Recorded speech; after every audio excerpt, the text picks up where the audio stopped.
Pati ni John part 18. So ito na po yung breeder's loft ko. Dinivide ko na po yan sa apat. Yan.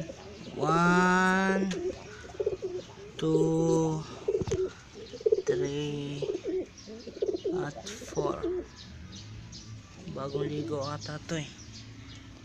Basang basa. So ito po red bar ko. May inakay na rin po ulit. Yan po. Ay gagi. Yan po. Inakay nila. Dalawa po to. 1 and 2. 1, 2. Log po. Parang kung buhay pa po to. So yan po. Ito naman po ay itlog po to. Wait lang.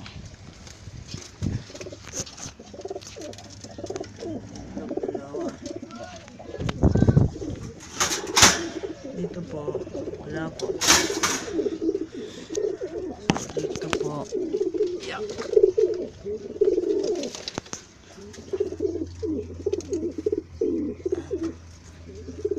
Wala pa.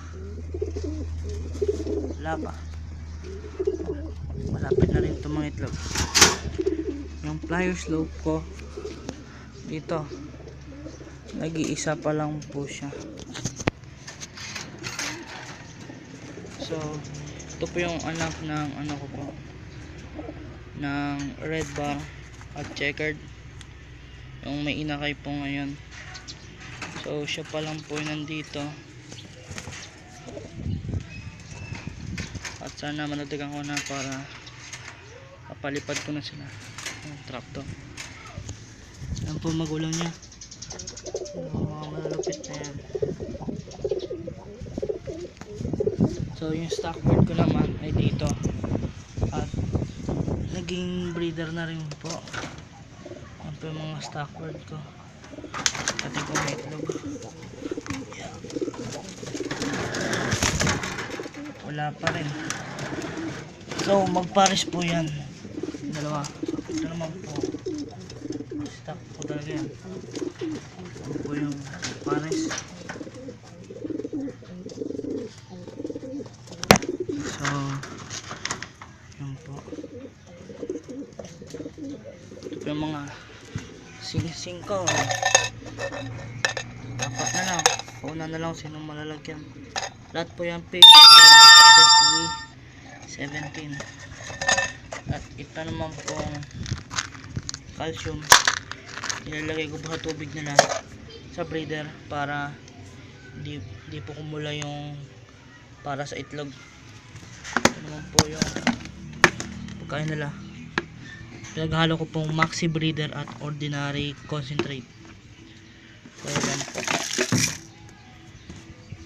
Yeah. So sana po mangitlog na rin po to, kasi yung isang itlog doon ay galing po dito, hindi po nila nilimliman. So yan, mangitlog na rin po sana to. Ayan po yung magulang na. Ayan po mga breeder ko.